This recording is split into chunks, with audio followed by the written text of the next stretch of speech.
আপনাদেরকে সেটি শেয়ার করেছি আমরা যেটা আসামিদেরকে জিজ্ঞাসাবাদ করে জানতে পেরেছি যে রহস্য তাদের দেওয়া তথ্য মতে।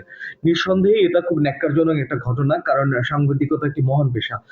আপনারা দেশের যে অসঙ্গতিগুলো আছেন, বিভিন্ন সমাজের যে অসঙ্গতিগুলো আছেন, এগুলো আপনারা তুলে ধরেন।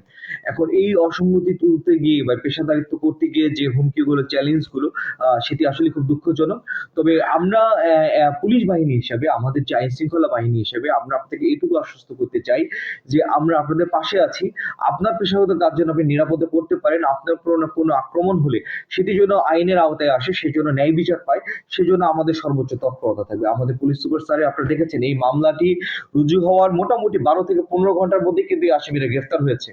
হ্যাঁ, এবং তারা দুর্ধর্ষ আসামি এবং ঘটনার প্রায় ৩৬ ঘন্টার মধ্যেই কিন্তু আমরা মূল প্রধান যে মাস্টার মাইন্ড এবং যে ওইখানে ঘটনাস্থলে ছিল যে আক্রমণ করেছে, সেই আক্রমণকারীকে দুর্বৃত্তকে আমরা গ্রেফতার করেছি এবং সেখানে সেই কিন্তু আক্রমণের যে একটি ব্যবহৃত দা সেটি কিন্তু আমরা উদ্ধার করেছি।